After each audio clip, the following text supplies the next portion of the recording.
Dr. Ferris. Yeah, good last caller. I'd like to commend this motion to the House here today. I think it's long overdue, and obviously we in Sinn Féin welcome it. And as Deputy Stanley here says, we're bringing forward our own amendment in order to improve it as we see it. The value of local radios to communities throughout this country cannot be expressed enough. They provide a fantastic service, a service that gives a voice to people in every corner of this country and brings issues that would never find their way into this House were it not for local radio. And I say that in a positive way because the way that it reaches out to communities, the way that it provides that service so communities can partake in debate, can bring their issues and publicise them, the way it makes it available to, particularly to county councillors and what were town councillors, where they were able to bring issues on local radio that were picked up nationally. So that service is absolutely has to be defended and at all costs. In my own county, Radio Kerry has an unbelievable record. It was established in 1990 and it has broadcasting studios both in Tralee and in Killarney.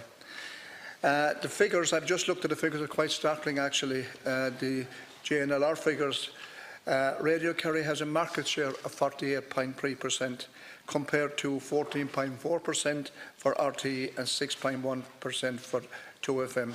And both of those are state-funded organisations. It just goes to show the value that is to Kerry. The station has a weekly reach of up to 81,000 listeners, and that is 67% of the available audience. Again, and that again shows how important it is and how accessible it is to local communities. At the moment in Radio Kerry, there are 100 people employed. And 50 of them are full-time employees. And they're currently in negotiations with Clare and FM and Tip FM. And if that is successful, that will double the amount of people that's employed. Again, a huge value to local communities. The fantastic thing about local radio is that it covers a vast range of issues in their local communities.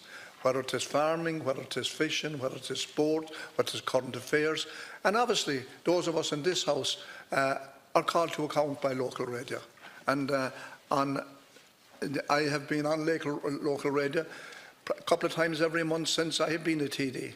And I have been questioned by various reporters, the current one, Jerry O'Sullivan.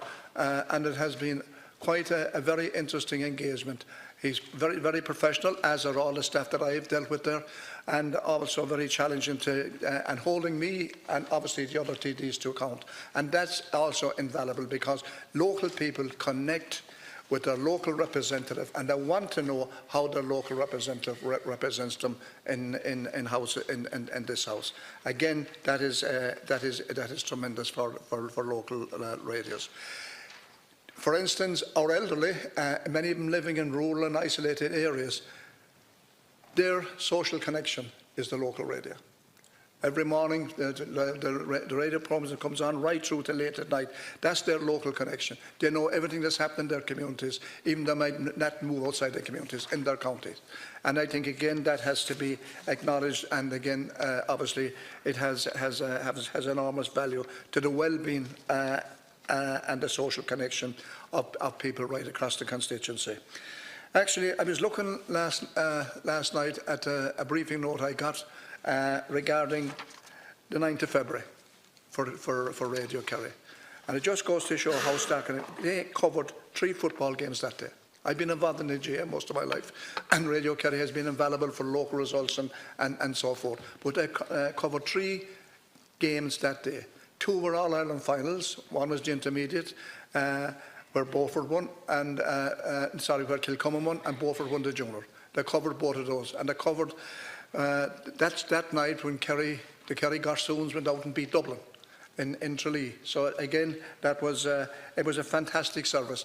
And by doing that, they lost revenue through advertising because there was no break in the programme, obviously, and so forth. Again, that shows the tremendous connection it is to, for everybody in our area.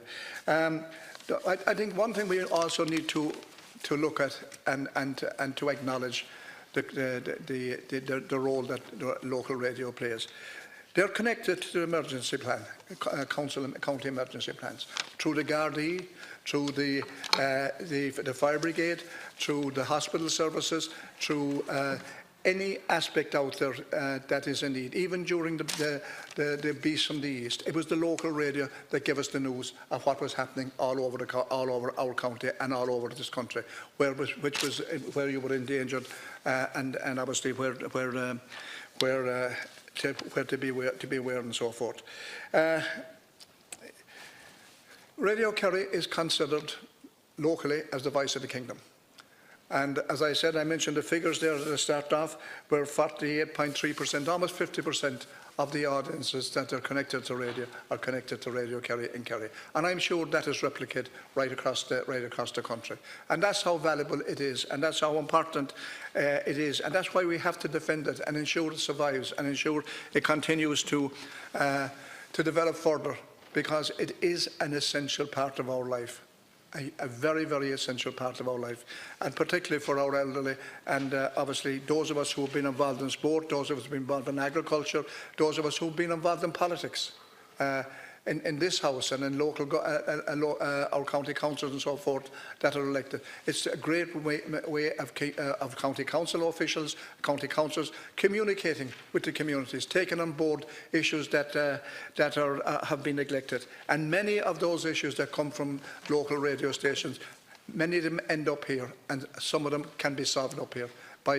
It's just by that avenue alone. So I just want to commend the motion and obviously recommend as well our what do you call it? Amendment as well to it. So anyway, I want to thank Timmy as well for bringing it forward. Thank you.